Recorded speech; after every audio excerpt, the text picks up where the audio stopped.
Global Shape à Tunis à l'occasion du Forum économique mondial de Davos ont décidé d'organiser un panel de discussion sur comment repenser la politique et surtout comment engager les jeunes dans la vie de la cité. Donc pour discuter de ça, nous avons donc, à partir de la droite Emile Al-Ahiri, président d'El Baoussa et Global Shaper. Bochad El-Hajj Ahmed, qui est donc député Nidé Tounes à l'Assemblée des représentants du peuple, l'ARP.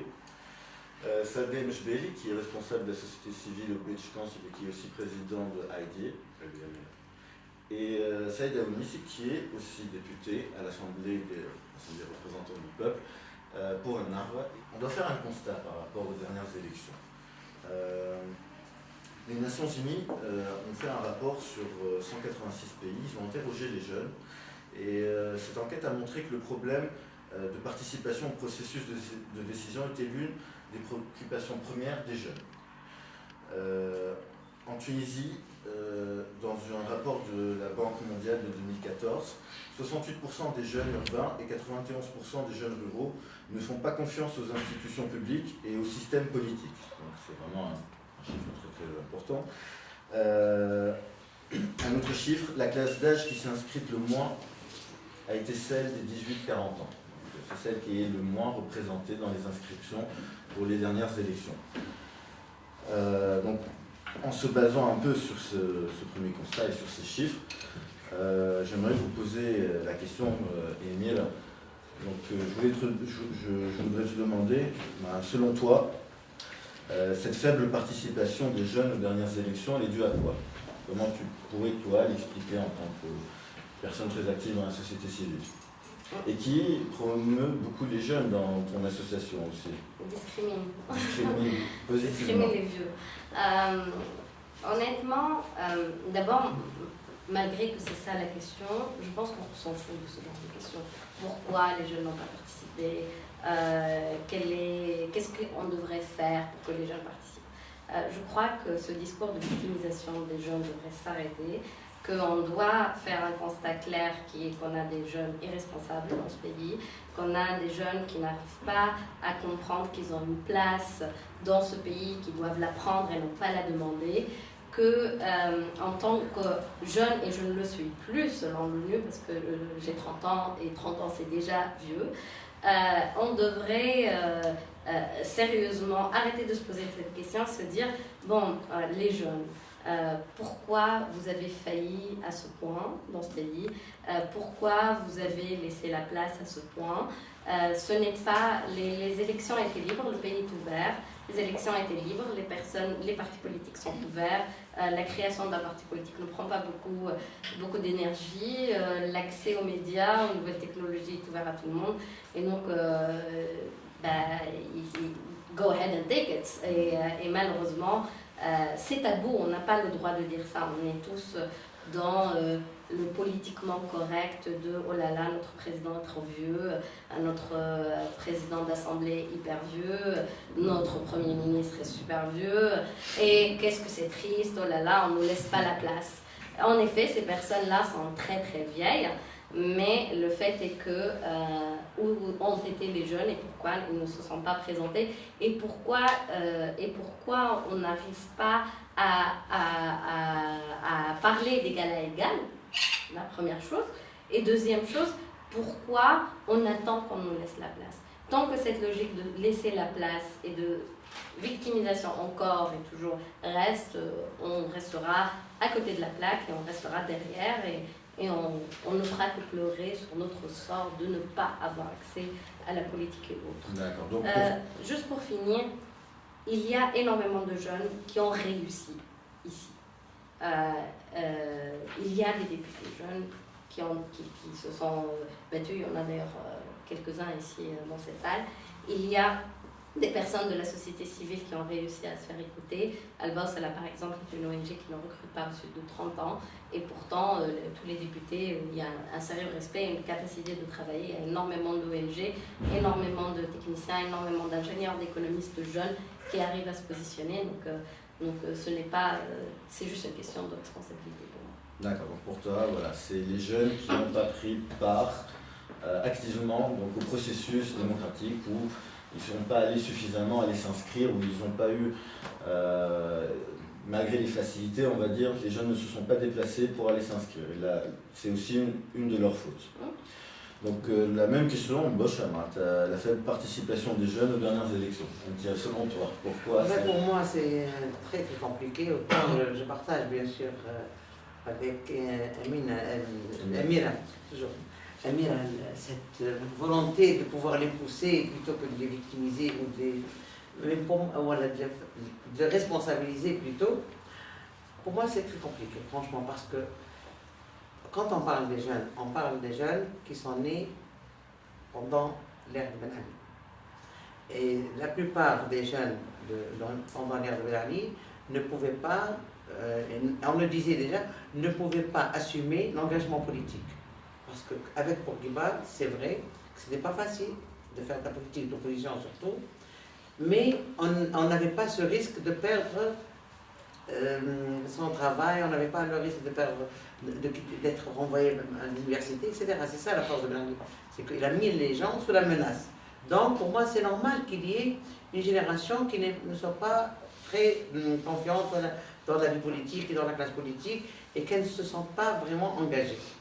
Mais quand même, moi j'ai toujours dit, et je veux vous raconter un peu un truc de vieux, quand on a commencé à parler de mondialisation, c'était la fin des années 80, et tout le monde, toute la classe politique à laquelle j'appartenais, la gauche, était contre la mondialisation. Et moi je disais non, c'est très bien la mondialisation, parce qu'elle va permettre aux jeunes, à travers le monde, de créer des réseaux, etc., de se faire connaître.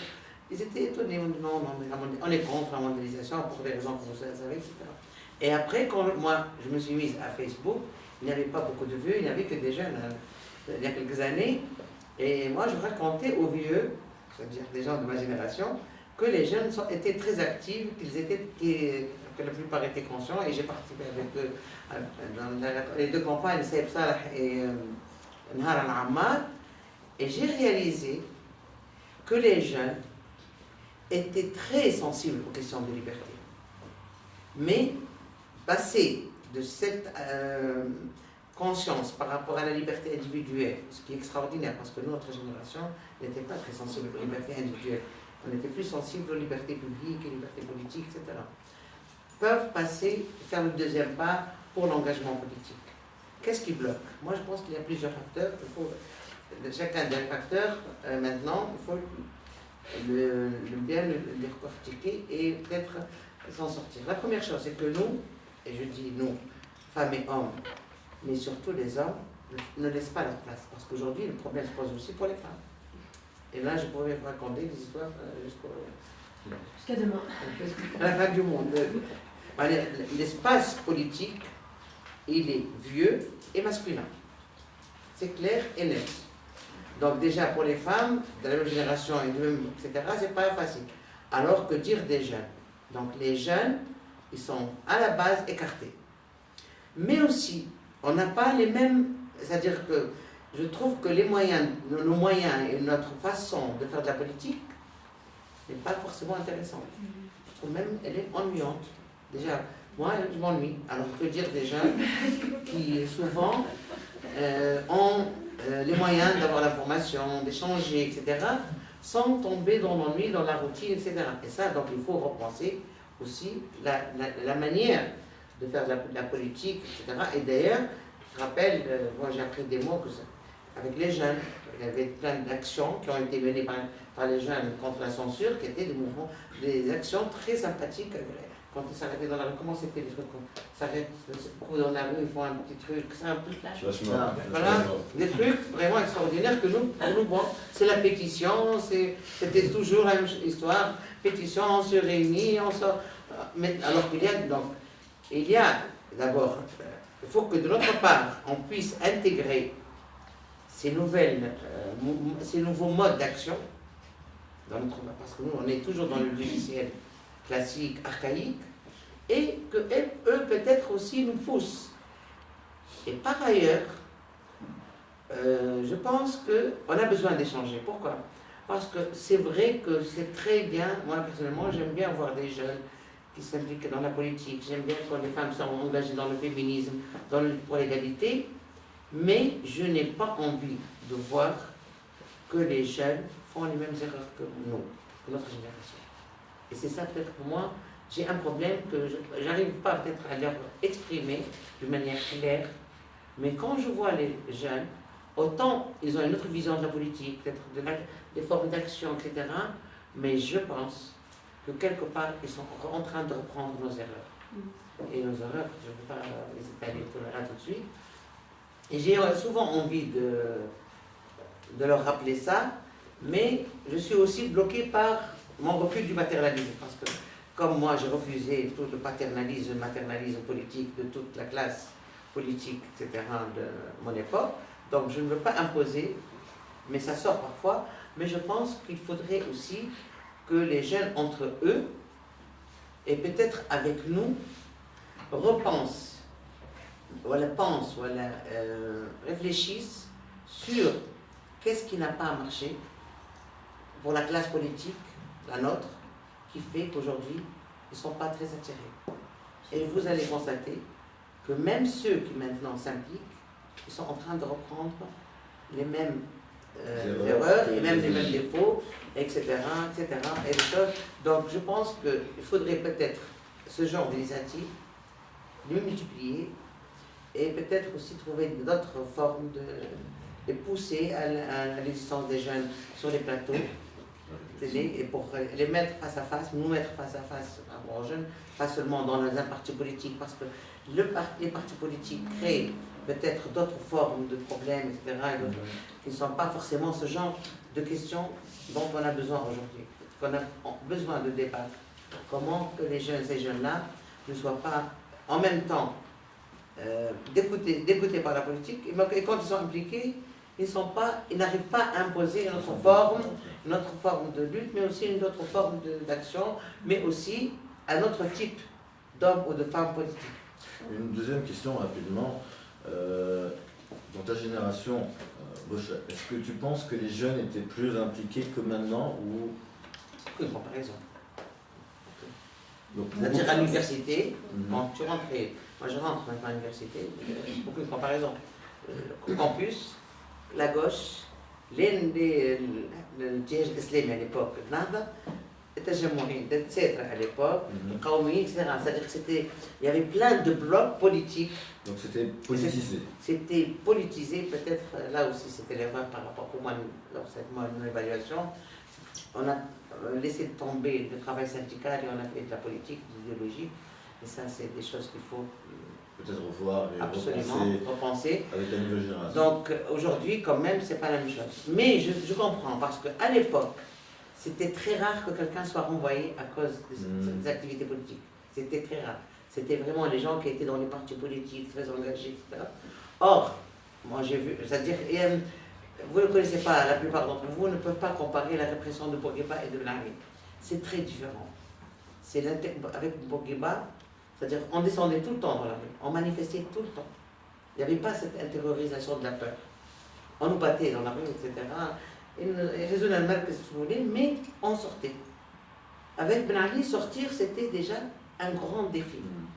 Par contre, je vous raconte des trucs, j'aimerais bien que quand vous ayez une idée, comme de temps de Bourguiba, on ne pouvait pas sortir, même avoir un bouquin de Karl Marx, on ne pouvait pas l'avoir.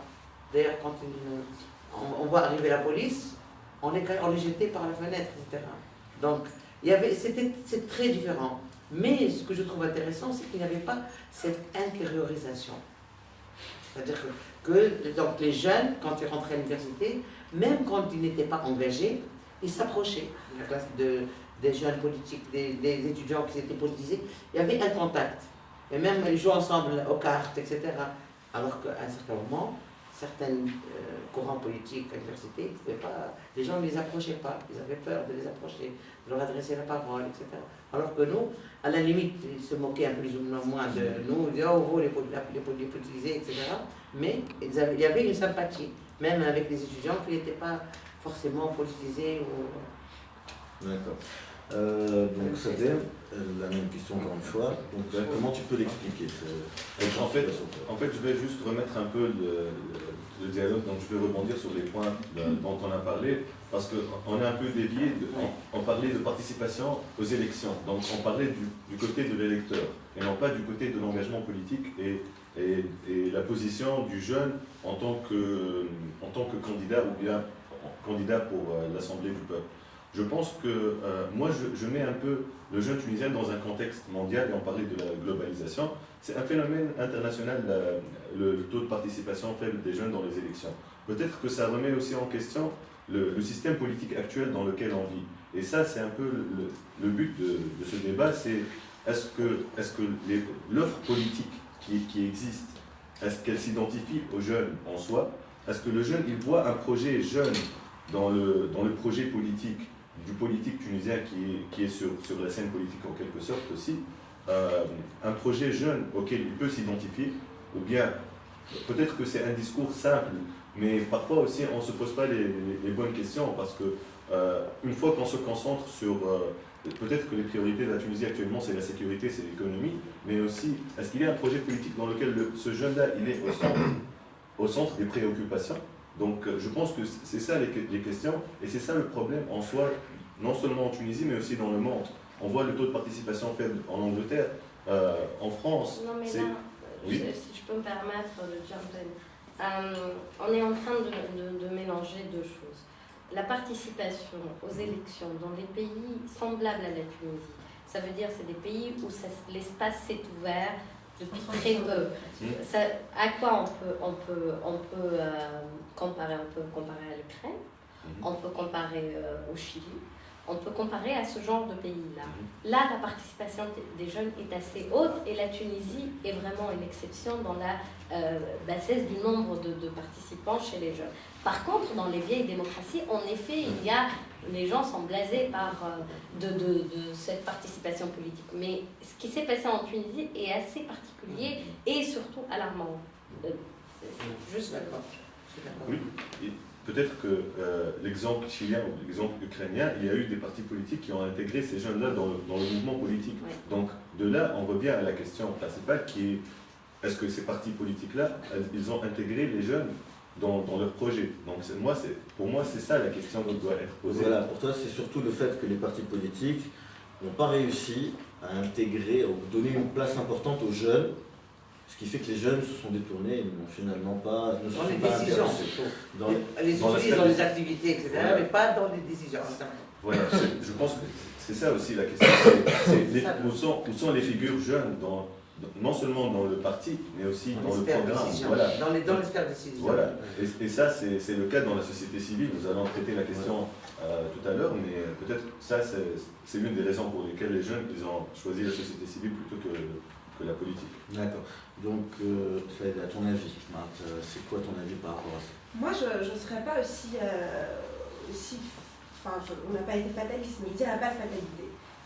Le constat qui est celui quand même d'organisation internationale, qui est aussi très lié à l'exercice électoral en lui-même. C'est-à-dire qu'il y a d'autres indicateurs aussi pour voir la participation des jeunes et l'engagement des jeunes au sein de leur société, qui ne sont pas forcément l'inscription sur des listes électorales ou aller mettre un bulletin dans une urne, mais peuvent prendre différentes formes. Et je crois qu'en Tunisie, on est aussi dans cet aspect-là, donc pas de fatalisme, quoi. Pour moi, c'est au contraire, on est un pays jeune, il y a des jeunes qui mènent des initiatives qui sont internationalement reconnues, peut-être pas suffisamment dans leur propre pays d'ailleurs, et plus à l'extérieur.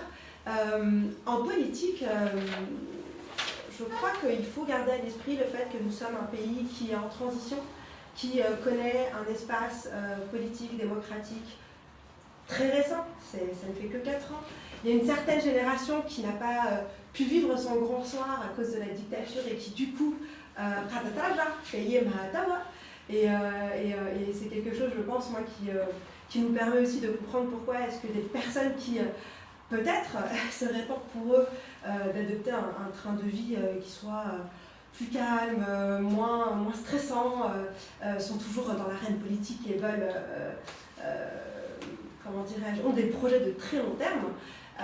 Et donc, ne laissent pas forcément la place. Les formations politiques, c'est à eux que revient la responsabilité. Et là, pour moi, et notamment, je vais parler d'un point de vue qui est complètement partisan, c'est-à-dire que les partis politiques qui ont choisi de mettre en avant des jeunes ont donné une place aux jeunes et ont permis à des jeunes d'émerger, de s'exprimer et d'avoir des espaces, et notamment de prouver ce qu'ils étaient capables de faire.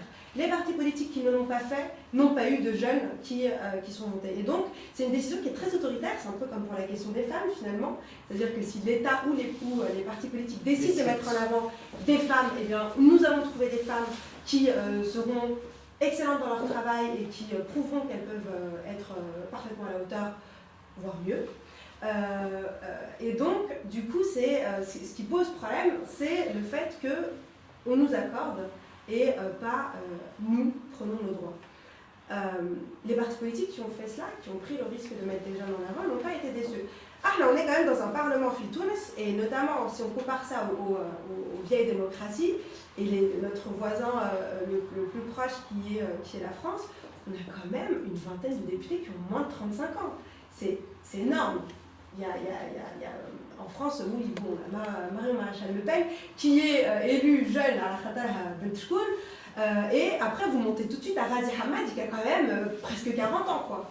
Donc on est quand même dans une situation où on a des jeunes qui sont aujourd'hui parlementaires, on a des étudiants qui sont aujourd'hui parlementaires, on a des chercheurs, on a des universitaires, on a des jeunes chefs d'entreprise, on a des entrepreneurs. Donc voilà, une population qui n'est pas faite de professionnels de la politique, qui sont souvent des gens qui eux-mêmes ont des expériences dans l'espace public plutôt liées à la société civile. Et c'est en ça que Tunis a une société civile qui est un tremplin. Et si je parle de mon propre exemple, c'est d'abord au sein de la société civile que quelqu'un a pu acquérir des outils de dialogue, de travail, de compréhension de la société dans laquelle on est, et aussi de dialogue avec les gens, d'apprendre à faire du lobbying, d'apprendre à défendre une position, de aussi connaître la façon dont les institutions fonctionnent. Et donc on a quand même cette chance énorme d'avoir une société civile très connectée aux politiques. Et je vais parler de Baus là du côté de la politique, de la femme politique, qui est qu'on a des organisations composées de jeunes qui peuvent imposer une audition, qui peuvent imposer d'ouvrir une porte dans une assemblée qui est relativement isolée, pas facile d'accès, et de dire voici mes propositions, et je pense que c'est ça. Et du côté des hommes et des femmes politiques, c'est quelque chose qui est pris avec beaucoup de considération. Donc quand il y a aussi cette initiative qui est prise par des jeunes, et ce travail, qui est un travail long, qui est un travail de patience, qui demande beaucoup d'expertise, de fait, eh bien, ça donne des résultats. Donc, il n'y a pas de fatalité. Et ce que moi, je dirais, c'est qu'il ne faut pas non plus faire de cette idée-là de la jeunesse une obsession. C'est-à-dire que, là, je ne me sens pas comme une jeune à l'Assemblée. Je me sens comme une députée qui doit faire son boulot convenablement, de la même façon que si Ali Ben Salem qui est le doyen. Je considère que moi et lui, nous avons, de par notre fonction, la même chose à faire. Après, il y a aussi une réalité qui est que moi, je sais utiliser Twitter, et que c'est Ali Ben Salem, je ne pense pas qu'il ait un compte. Et donc, du coup, c'est ça en ça que nous changeons. C'est-à-dire qu'on change d'approche, on est plus accessible, on est moins occupé, de fait, parce que si notre parti politique souvent nous donne moins de responsabilités, mais que du coup, on est à même d'être plus en lien avec les citoyens. Oui, justement, par rapport au... Et être en lien avec les citoyens, c'est pour moi le sésame pour lutter contre ce dégoût, ce désintérêt des jeunes de la politique. Parce que quand on est un jeune parlementaire et qu'on interagit avec les gens sur les réseaux sociaux, quand on n'a pas de problème à aller dans des cafés où il y a plein de jeunes qui sont là, qui peuvent s'asseoir à notre table et nous poser des questions, quand on est dans ce lien-là, on lutte aussi contre les désintérêts politiques. Et donc du coup, c'est en ça qu'on a une mission et un rôle à jouer en tant que jeune. Par rapport, moi j'ai envie de te poser une question, de ton expérience personnelle au sein de ton parti. Quelles sont les choses positives ou négatives, ou quelles sont les choses qu'il faudrait améliorer? Parce que souvent les jeunes, quand ils sont dans les partis politiques, on les relègue à encadrer les manifestations, et puis ensuite quand il s'agit de choses un peu plus sérieuses où on ne les voit pas vraiment. Donc, si tu pouvais nous parler de ton expérience. Alors effectivement, il y a de ça, et là je considère qu'il faut passer par là. C'est-à-dire le travail de militant de base, d'aller encadrer des manifestations, ça apprend beaucoup de choses. Donc il y a une trajectoire de toute façon de conscientisation, d'expérimentation aussi politique qui est nécessaire et qui est très bonne, qui est très formatrice. C'est vrai que les jeunes sont très convaincants pour faire ça. Mais encore une fois, hein, aujourd'hui, Futur est là, je ne sais pas, je n'ai pas d'exemple d'un jeune, oui, qui aurait été tellement merveilleux au sein de son parti politique, qui m'ont dit, bah bien, c'est plutôt des partis politiques qui disent, on a besoin de jeunes, ramenez-nous-en. Et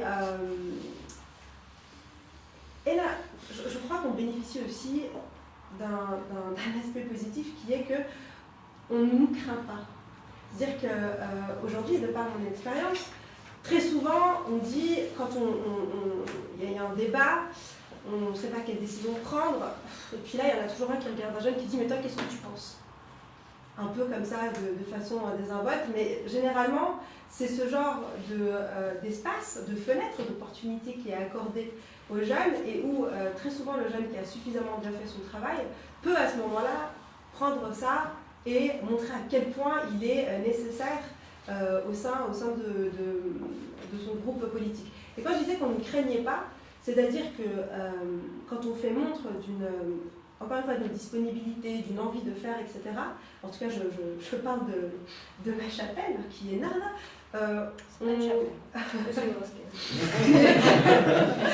Qui est...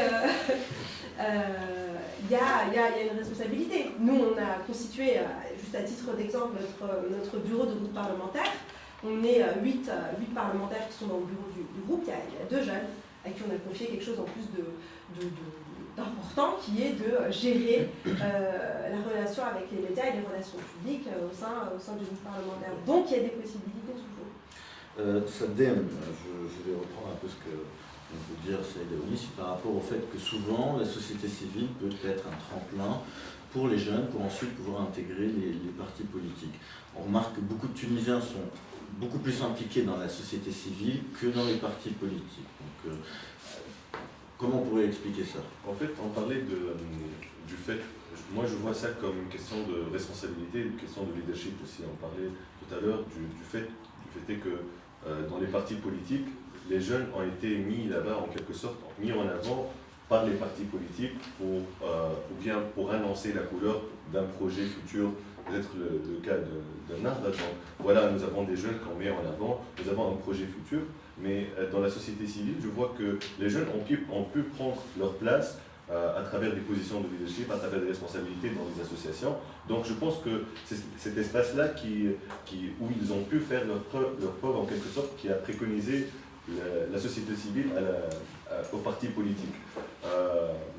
On a vu, et là je reviens aussi à la question de base pour laquelle on est ici, c'est quel genre de futur pour la politique en Tunisie et quel projet politique on peut construire en Tunisie. Je vois que ces jeunes-là de la société civile, c'est des jeunes qui sont capables d'être une nouvelle, de renaître en quelque sorte dans des partis politiques avec une nouvelle vision plus éthique et plus participative. Et ça peut être aussi peut-être la future génération de bons politiciens en quelque sorte en Tunisie. Mais là, la question qui se pose, c'est est-ce que ces jeunes-là, ils seront dans les partis politiques qui existent ou bien est-ce qu'ils seront dans une nouvelle structure politique? Donc, et dans quelle mesure ces jeunes-là, ils vont faire ça? Il y a des initiatives qui doivent être saluées, l'école politique ou bien d'autres initiatives, dans lesquelles ces jeunes de la société civile ils sont en train d'apprendre à être un politicien. Mais moi, la grande question qui se pose, c'est est-ce que ces jeunes-là, ils seront en mesure de créer leur propre parti politique et venir avec un nouvel élan politique, ou bien est-ce que les partis qui sont là, et il y a par exemple aussi Narda qui sont là, qui sont en train de bâtir avec ces jeunes-là. Donc est-ce que les partis politiques qui existent actuellement, ils seront capables de prendre ces jeunes de la société civile et en faire leur fer de Mais lance, juste ou préciser, bien... quelque chose par rapport à ça, c'est que c'est pas un but en soi. Attention, la société civile, c'est quand même la société civile organisée, c'est quand même cette chose qui est un contrôle de l'espace politique et qui doit exercer et qui doit rester dans une position d'indépendance. Mais c'est pas une fin en soi. Un jeune qui est actif dans la société civile, le but suprême pour lui et le succès pour lui, c'est pas d'intégrer un parti politique et de devenir un politicien. Attention, ça peut être c'est pas ça. Mais ce que je dis, c'est qu'aujourd'hui, étant donné la situation, on fait tourner à court terme, le seul espace ces 4 dernières années où véritablement des jeunes ont pu apprendre des outils de dialogue et de discussion et d'apprentissage même de la démocratie, ça a été au sein de la société civile. Vous avez raison, moi je ne dis pas que c'est une obligation, mais je dis que c'est une alternative, parce qu'un jeune activiste qui fait du plaidoyer dans la société civile, parce que c'est clair que la société civile c'est les non-state actors et on a les state actors, donc en quelque sorte c'est pour faire la balance entre ces deux mastodontes. Peut-être qu'il y a plusieurs écoles possibles pour arriver à la vie politique et la vie associative peut être une de ces écoles, avec les initiatives qui existent. Une des écoles, mais aussi moi je vois la société civile comme on peut émerger de la société civile avec de nouvelles valeurs qui ne sont pas les valeurs qui existent peut-être dans les partis politiques. Donc c'est une autre vision qu'on peut ramener. C'est une possibilité, je ne dis On pas va que c'est une être très vite obligation. déçus parce que le Je parti dois politique je dois redonner un peu la parole à droite parce qu'ils n'ont pas...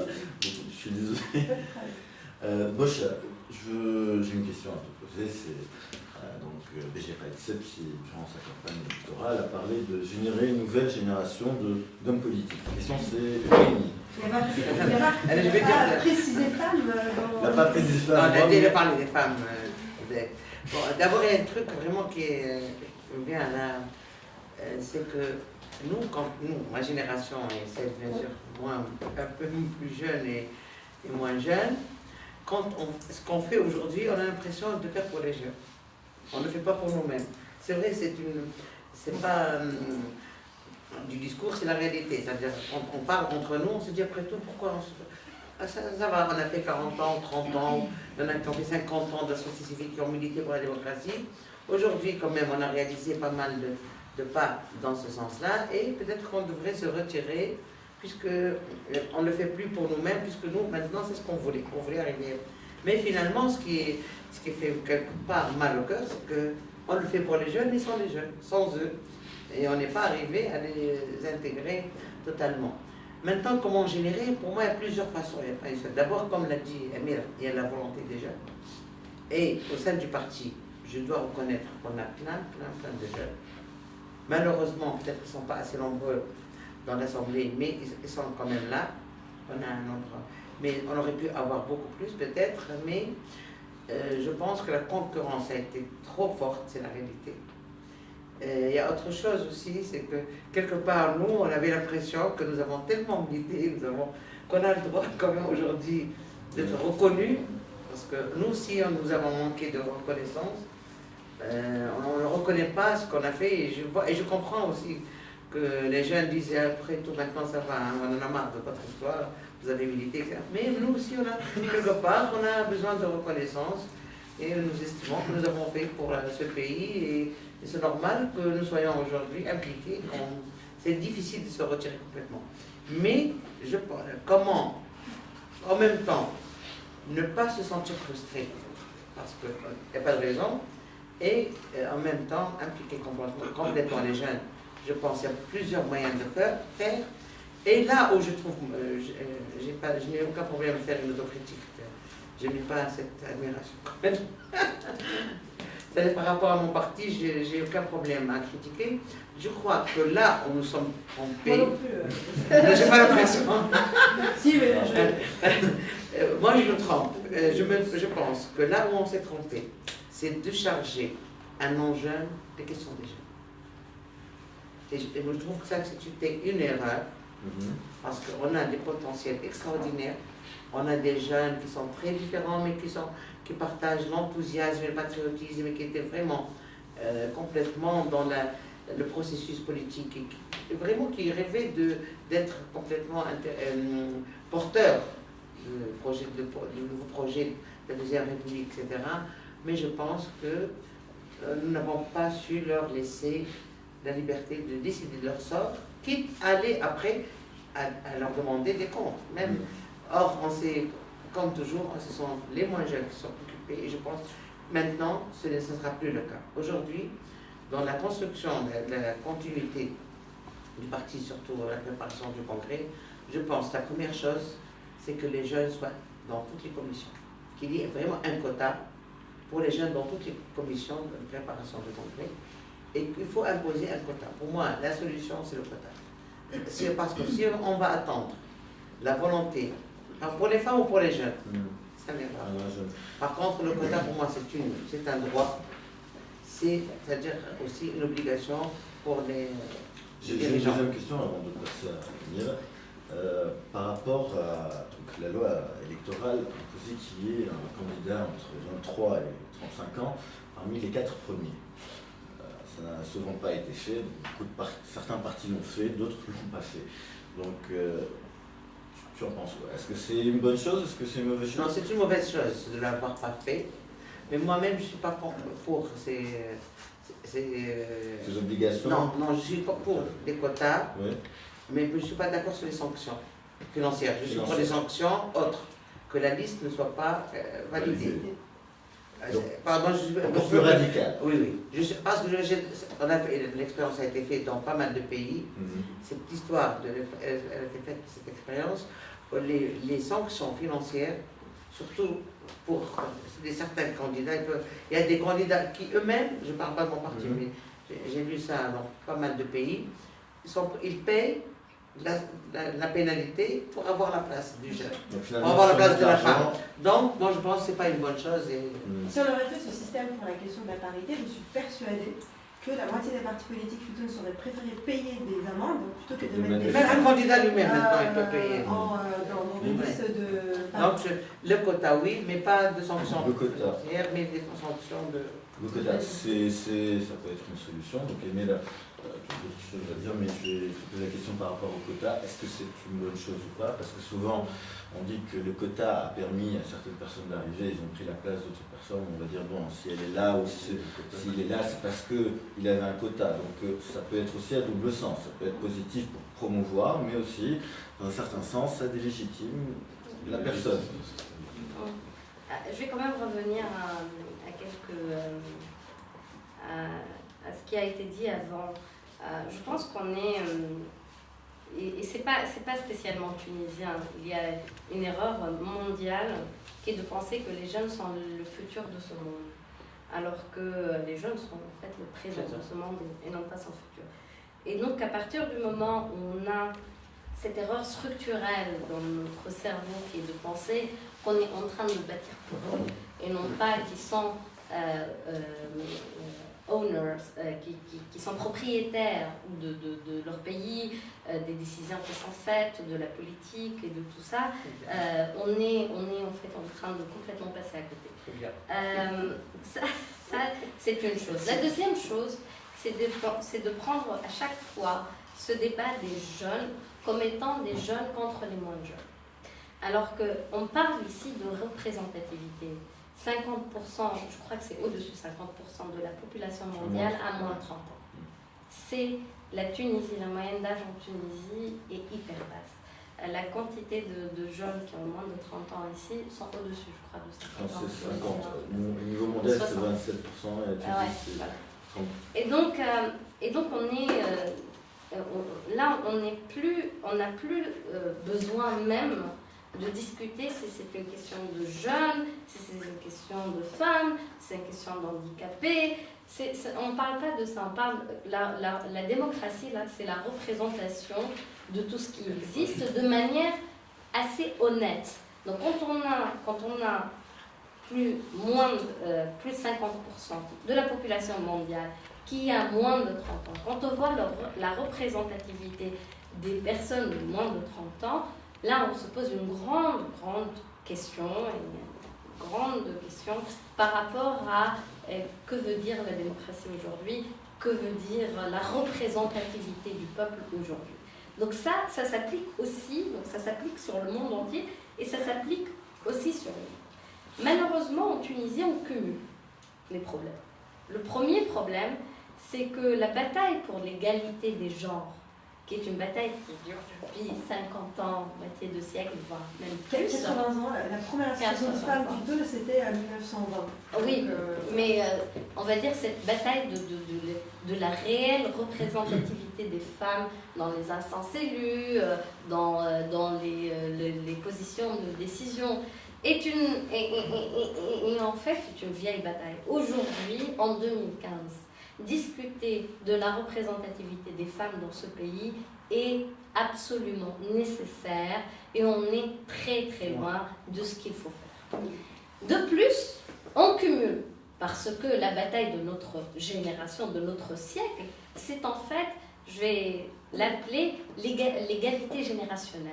Ça veut dire la représentativité des jeunes et des moins jeunes et des très vieux, ensemble dans les sphères décisionnelles. Donc nous, on cumule les deux. On a besoin, en fait, quelque part de quotas pour les deux. C'est ça qui rend l'équation très compliquée, parce que qu'est-ce que ça veut dire quota pour les deux? Pour beaucoup de gens, l'exemple de Saïd, et d'ailleurs, dans les couloirs, qu'est-ce qu'on dit? On dit, voilà,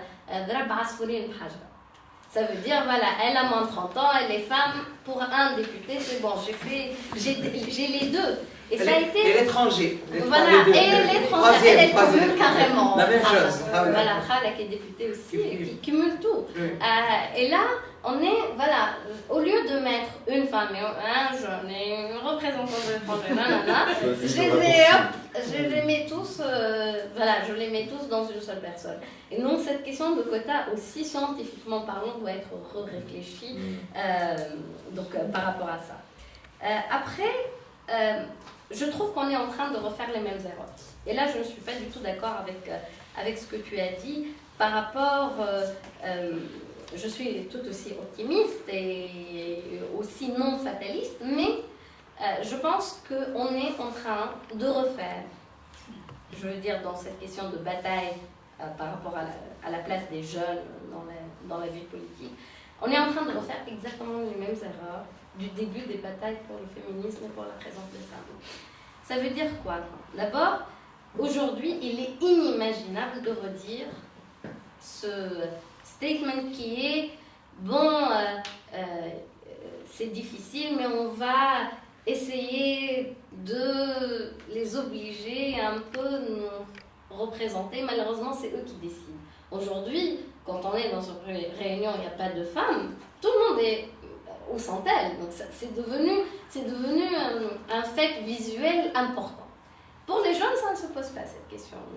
On est très très tranquille avec des discussions de personnes très âgées sans aucune représentativité.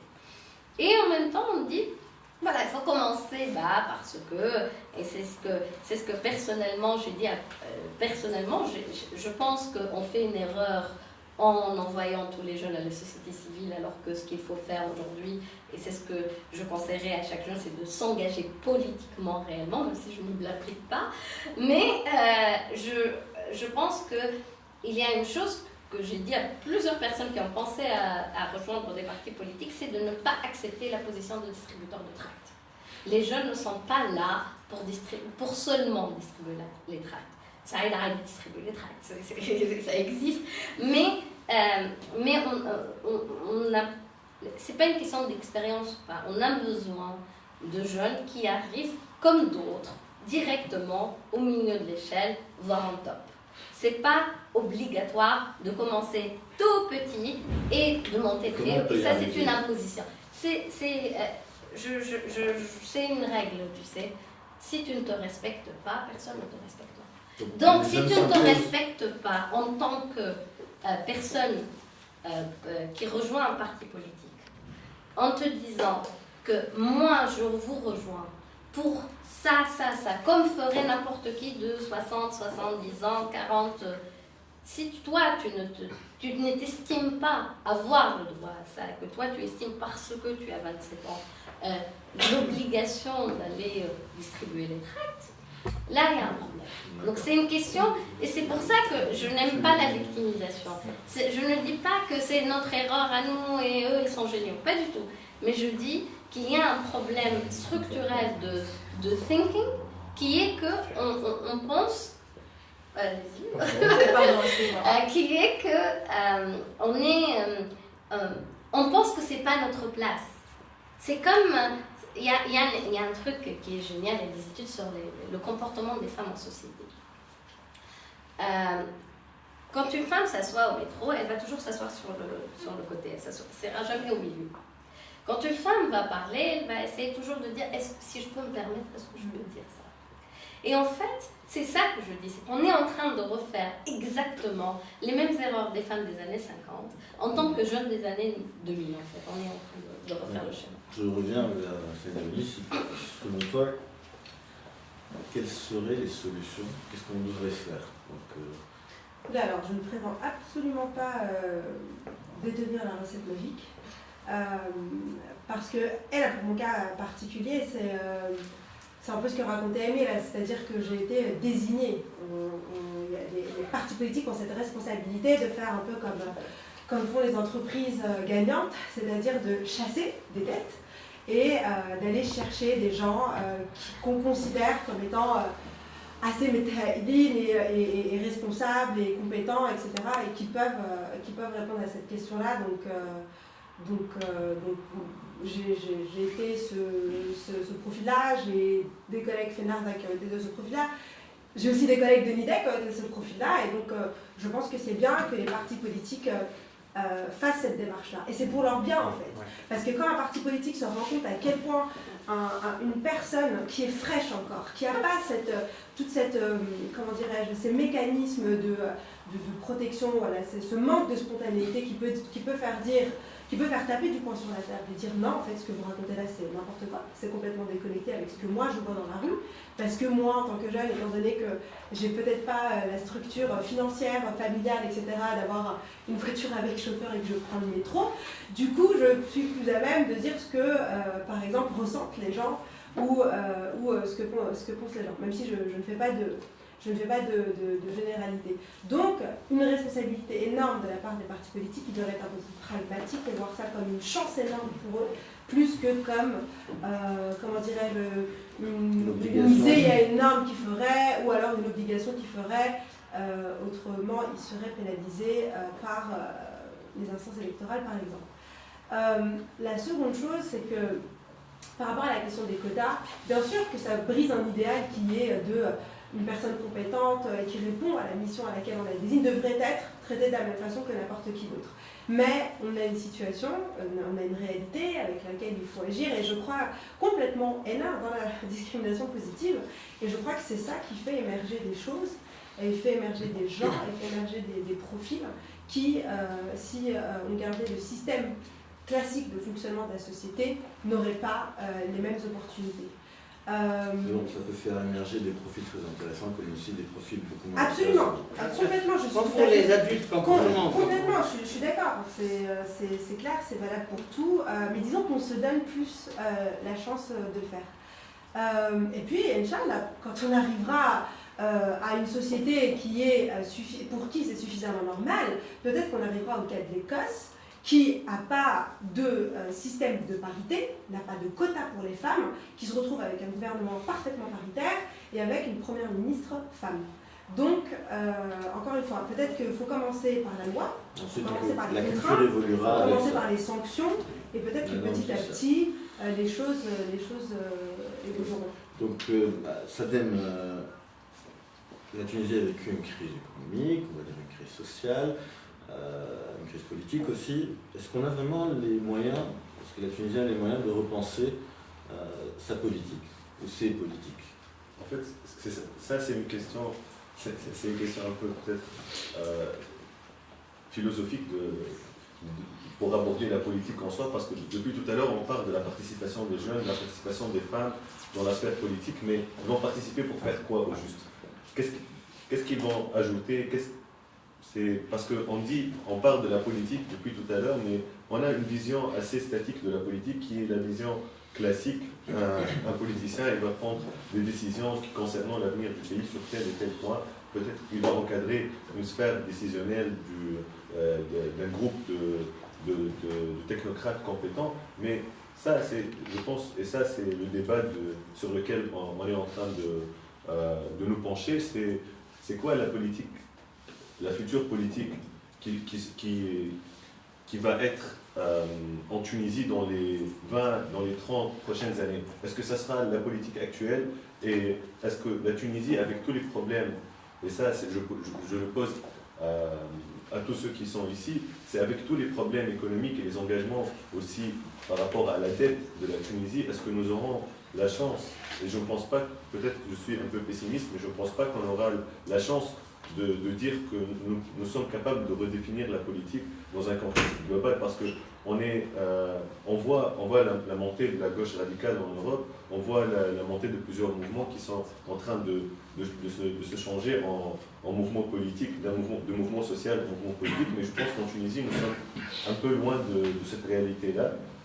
On n'a pas encore de mouvement, un mouvement social qui est devenu un mouvement politique, et on n'a pas encore un projet politique alternatif en quelque sorte. Donc on n'a que des partis classiques avec une vision classique de la politique. Peut-être qu'avec l'émergence d'un nouvel acteur, et moi, là c'est mon côté optimiste qui sort, peut-être qu'avec l'émergence d'un nouvel acteur sur la scène politique, peut-être un acteur où il y aura ces jeunes-là dont on parle, parce que là on dépend de la volonté. Amir, tu parlais des jeunes qui n'acceptent pas de distribuer les tracts. Là, les jeunes sont dans une posture passive parce qu'ils vont dépendre de la volonté politique. S'il y a des jeunes qui sont capables d'être cette alternative, peut-être avec d'autres moins jeunes ou bien d'autres acteurs de la société civile ou bien de la sphère politique, on pourra parler de redéfinition de la politique. Boucher Belhamid, vous aviez, il y a quelques semaines, dit qu'il faudrait des femmes au gouvernement. Donc, moi j'ai envie de vous poser la question, est-ce qu'il va y avoir des jeunes au gouvernement? Oui. Des jeunes. J'ai dit aussi qu'il va y avoir des femmes, des jeunes et des femmes. Donc j'ai parlé des deux. Et je pense... Il faut juste repréciser que veut dire jeune aujourd'hui en Voilà, c'est Tunisie. mieux de dire, est-ce que c'est moins de 40 ans, moins de 35 ans? Habib décide d'être peut-être futur Premier ministre et à 65 ans, il nous paraît assez jeune comparé aux autres têtes de l'exécutif et de l'Assemblée. De toute façon, ce qui est sûr, il y a la volonté vraiment d'intégrer des jeunes et d'éviter quand même qu'il y ait des personnes au-delà d'un certain âge. D'accord. Clair et net, et d'après les noms qui sont en train d'être... Ouais, on va voir ça. Alors, Demain. on attend ça avec impatience de découvrir. Juste les une chose, hein, Ok. c'est quelque chose sur laquelle j'aimerais vraiment insister, c'est que le but n'est pas d'avoir des jeunes fascistes, c'est-à-dire que ça ne nous intéresse pas. Si c'est pour avoir des jeunes, c'est pour avoir des jeunes qui sont des jeunes progressistes, qui sont des jeunes qui pensent, qui sont démocrates, qui croient dans les valeurs universelles. Non, mais ça veut dire que si c'est pour avoir des jeunes qui ont une pensée complètement rétrograde et qui ne sont pas démocrates, qui ne sont pas participatifs, qui ont aussi intégré eux-mêmes un mode de fonctionnement, ce genre de raisonnement. de système. On dit aussi pour les femmes, si elles ne sont pas féministes. Oui. Moi, non, attention. pour moi, ce qui m'intéresse, C'est pas ça, c'est que Non, non. le jeunisme en soi Non. n'est pas. on ne parle pas de jeunisme, on parle de droit. En termes de droit, représentativité. d'être représenté dans les sphères politiques. Et d'ailleurs, là, je ne suis pas d'accord, par exemple, avec Camille, quand elle dit les jeunes ne distribuent pas les tracts. Pour moi, tout le monde doit distribuer. Là, tout le monde Oui. doit faire le porte-à-porte, etc. Donc, C'est j'aime où pas tout aussi. le monde ou Voilà, mais pas. Parce qu'on dirait que nous, Non. on peut aller. Moi, je le fais sans aucun complexe. Oui, C'est un tout le pli monde. d'ailleurs. J'adore ça. Donc, mais par contre, je n'aime pas qu'on mette des conditions. Genre, il faut qu'elles soient ces personnes pour être comme les femmes. On dit pour les femmes, elles doivent être parfaites, elles doivent être féministes. Faut que les D'ailleurs, c'est un débat très intéressant Mais de tout ce quand que même je dans veux le dire. mouvement féministe. Laisse-moi terminer. Pendant des années, on disait, il y avait un débat qui continue. Est-ce qu'on choisit les femmes qui sont, on dit on est pour les femmes quand nous sommes d'accord avec elles, quand elles nous représentent, ou non? Non, c'est un droit qu'elles soient présentes. Ce qu'elles pensent, c'est son droit aussi. Bien sûr, ça me fait mal au cœur de voir des jeunes ou pas de jeunes fascistes. Mais l'essentiel, c'est qu'on reconnaisse qu'ils ont le droit de faire de la politique et Absolument. qu'ils puissent avoir l'opportunité de le faire. Et maintenant, après, bon. Donc on va voir dans les prochains gouvernements. La seule chose vraiment pour conclure, c'est que ça ne doit pas être leur seule qualité en soi. C'est Non, juste la chose que je on le voulais, dit, pourquoi on ne le dit pas jamais pour les hommes? C'est ça qui me dérange. Dès qu'on me parle des jeunes ou des femmes, on commence à mettre les conditions. Il ne faut pas que... Non, c'est leur droit, ils doivent être représentés comme les femmes doivent être représentées. Moi, le jour où il y aura des femmes médiocres, autant que les hommes le sont, je crois que le problème, ce sera tout. Voilà. C'est très optimiste pour la Tunisie. Non, parce qu'il y a on a plein d'hommes politiques médiocres. On a plein d'hommes politiques médiocres, ça ne dérange personne. Emile, donc là on arrive vers la fin, donc si tu veux dire quelque chose, et puis peut-être aussi un autre pour conclure, pour donner une perspective ou une recommandation. Je vais vous raconter la discussion pour avoir cet article qui dit qu'il doit y avoir des jeunes entre 23 et 35 ans dans les listes électorales. D'abord, cet article a été discuté dans l'Assemblée nationale constituante pour dire que pour avoir le droit de se présenter en tant que député, il faut avoir 23 ans. D'accord ? Et un minimum de 23 ans. Et ça, et c'est là où la bêtise est, c'est qu'on en était très contents. On en était très fiers, en fait. Pourquoi on en était très fiers ? Parce que on croit à la mzéa. C'était une mzéa. Ils nous ont donné 23 ans. Et moi, j'y étais à ça. Et vraiment, j'ai failli frapper 3 députés à cause de cet article. Mais je vais vous raconter for the sake of transparency. Ma discussion avec Moussa Jaffer sur cet article. Un grand thème. Un grand thème. À l'époque, il en était fier, hein, il en était très fier. Et donc, je lui dis, Monsieur le Président de l'Assemblée, vous avez réussi à créer une 3e catégorie de Tunisiens. C'est incroyable. Ça veut dire que quand on a entre 0 et 18 ans en Tunisie, on est mineur. On est enfant. Légalement, on est enfant. On est enfant. Et quand on a au-dessus de 23 ans, on a tous les droits. Et quand on a entre 18 et 23 ans, on a tous les droits, sauf un, de se présenter à l'Assemblée. C'est absurde. Ça veut dire qu'un jeune de 18 ans, émis, peut tuer une personne et passer devant un juge pénal et prendre une peine d'adulte. Il peut tout faire, sauf se présenter en tant que député.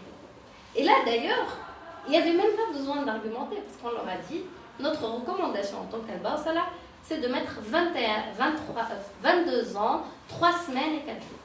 Pourquoi 23 ? Bon, allez, on vous propose même mieux. 23 ans, 5 semaines et 2 jours. Et c'était absurde. Donc, pareil que là, donc, dire, il faut reconnaître une chose. Les jeunes, c'est une question d'âge seulement. Ce n'est pas une question de les gens sont plus intelligents que les autres. Ils ne sont pas plus beaux que les autres, peut-être un peu. Ils ne sont pas plus sympas, ils ne sont pas plus progressistes, ils ne sont pas plus intelligents, ils ne sont rien de tout ça. C'est juste une catégorie de représentativité d'un pays. Et c'est là où c'est important de préciser, et en effet, je comprends, il faut qu'on ait des jeunes aussi cons qu'on a des adultes cons représentés dans ce pays.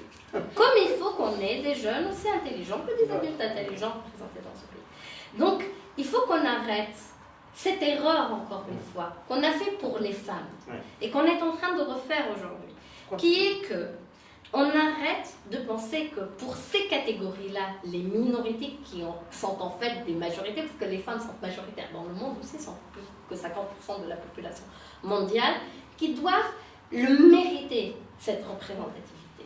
Et c'est ça, tant qu'on n'arrête pas la littérature avec laquelle on parle, tant que ça n'arrête pas de discriminer en pensant qu'un jeune ne mérite sa place ou une femme ne mérite sa place, que si elle est bien, qu'elle est bon, là, on a tout raté. Et donc, ma recommandation, c'est d'arrêter cette bêtise. D'accord. Bosha, comment tu aimerais terminer? Voilà. Tu as beaucoup à dire. Comment je termine? Je voudrais, je pense, terminer avec beaucoup d'espoir quand même.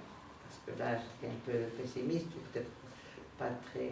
Mais je pense que ces jeunes, même si aujourd'hui ils ne trouvent pas leur place, même si nous, aujourd'hui, nous sommes peut-être pas assez percutants pour pouvoir les encourager, etc. Mais je pense que On n'a pas le choix.